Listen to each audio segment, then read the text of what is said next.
Bonjour, ici Olivier Clémence du blog réussirmoneCommerce.fr et aujourd'hui je vais vous parler d'un outil qui est très pratique pour le référencement. Il s'agit de la Mosebar. C'est un plugin que vous allez installer sur Google Chrome ou sur Firefox pour vérifier un petit peu les données en termes de référencement de vos concurrents et même de vos sites à vous. C'est un peu similaire à un autre plugin dont j'ai déjà parlé dans une autre vidéo qui s'appelle SEO Quake. La principale différence en fait c'est que je trouve que Mosebar est plus simple à utiliser, il y a un petit peu moins d'informations mais il est plus simple et plus sympa à utiliser que SEO Quake. Donc en fait, moi j'aime bien utiliser les deux. Quand je veux voir rapidement des informations, j'utilise Mosebar et quand je veux aller un peu plus en profondeur, je vais utiliser SEO Quake. Pour récupérer la Mosebar, vous allez taper simplement dans Google Mosebar, M-O-Z plus loin bar, B-A-R, et vous allez trouver rapidement cette page où vous allez pouvoir télécharger la barre en question. Moi, je l'ai déjà installée sur mon Google Chrome et je vais vous montrer comment elle fonctionne. Alors, une des premières fonctionnalités que j'utilise, c'est au niveau de la recherche Google. Ici, j'ai fait une recherche Google et j'ai mes résultats de Google. Si je clique sur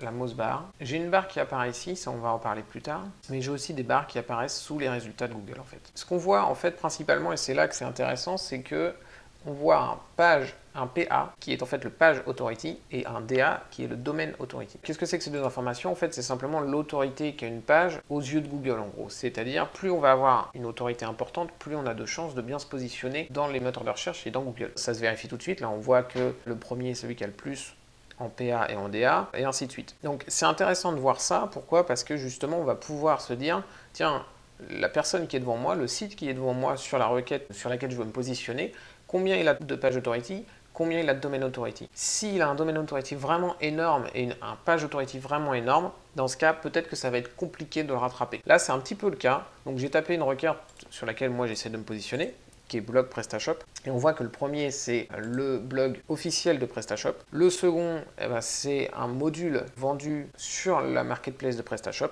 Et le troisième également, en fait. Et on voit que le quatrième, ici, c'est mon blog. Donc, les premiers, c'est que des sites qui appartiennent à PrestaShop. Et clairement, j'ai du travail pour les rattraper parce que le premier déjà a un page authority de 69 et un domaine de 92, ce qui est astronomique. 92, c'est vraiment énorme. Il faut savoir que c'est des valeurs qui sont exponentielles, c'est-à-dire que passer de 10 à 20 pour un domain authority, c'est bien plus facile que de passer de 20 à 30. Et donc, quand on va arriver dans des valeurs comme 92 comme ça, par exemple, un site comme Amazon n'a même pas 100 en domaine authority qui est la valeur maximum. Je pense que 100, ça va être Wikipédia et Google, en fait. Tout simplement, il va y avoir deux pages, en gros, qui vont avoir un domaine authority maximum. Donc, les valeurs comme 92, c'est vraiment énorme. Moi, je suis à un domaine authority de 29. Par contre, j'ai un page authority qui est de 41, ce qui est mieux que ces deux pages-là, mais voilà, je suis quand même très loin en domaine authority. Donc, c'est un mix de ces deux valeurs-là. Alors évidemment, ce n'est pas les deux seuls critères qu'il faut prendre en compte pour savoir si on passe devant une page ou devant un site ou un autre sur la requête qu'on cible, mais ça donne quand même de bonnes informations. Et on voit par exemple en dessous que les sites qui sont en dessous de moi ont en effet un page authority, un domaine authority plus faible que le mien. Donc c'est déjà un moyen assez simple de voir, voilà, est-ce que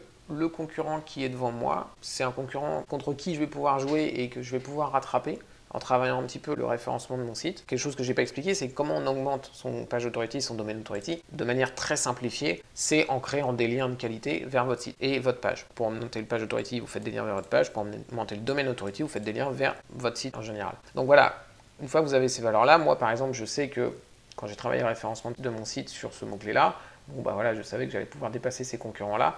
Par contre, je ne me faisais pas trop d'illusions sur PrestaShop qui, de toute façon, est tout à fait légitime d'être en première place sur le mot-clé blog PrestaShop. Donc, je ne dis pas que je ne le dépasserai pas un jour, mais en attendant, je vois la différence, elle est clairement visible. J'ai du travail pour le rattraper. La deuxième chose que j'utilise avec ce plugin Mosebar, c'est justement de voir les informations directement quand je suis sur une page. Je vais aller visiter une page en fait, on va dire que je suis en train de me balader sur internet et là je veux voir un petit peu les informations et donc en fait je retrouve ces valeurs-là ici. C'est-à-dire que je ne suis pas obligé d'aller faire une recherche Google, je peux très bien aller visiter un site et me dire tiens ce site-là il est sympa ou ça peut être un concurrent. Est-ce que c'est un site qui est bien positionné ou pas? Éventuellement, ça peut être savoir si c'est un partenaire. Si un site sur lequel je peux obtenir un lien à un bon domain authority et un bon page authority, ça veut dire que je peux avoir un très bon lien chez lui.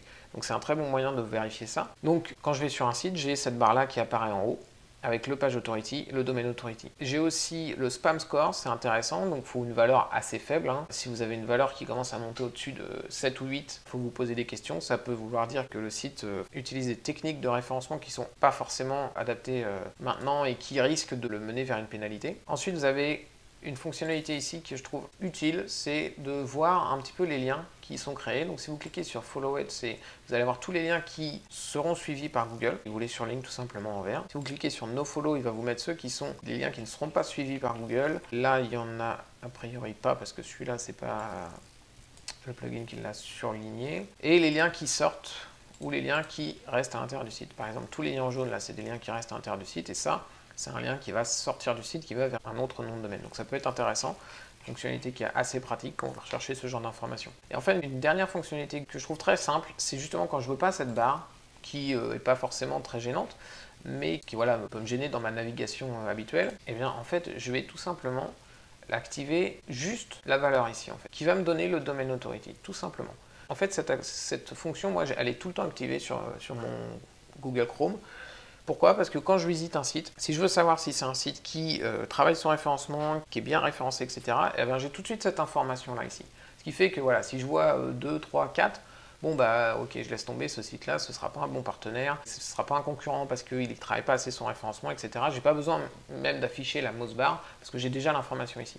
Si je vois qu'il a une valeur qui est supérieure à 15, 20, 25, là je vais me poser la question et je vais peut-être creuser un petit peu plus en affichant la Mosebar, tout simplement. Donc voilà, c'est un outil que je trouve très pratique, que j'utilise au quotidien, qui fonctionne très bien et qui est rapide, donc c'est vraiment appréciable. Moi je vous conseille de l'utiliser si vous voulez un petit peu surveiller le référencement des sites qui sont dans votre écosystème. Voilà, merci d'avoir regardé cette vidéo. Comme d'habitude, vous pouvez télécharger mes 2 livres, 41 secrets pour PrestaShop et comment ne pas planter votre site e-commerce. Et bien sûr, vous pouvez vous abonner à la chaîne YouTube. Merci, à très bientôt, au revoir.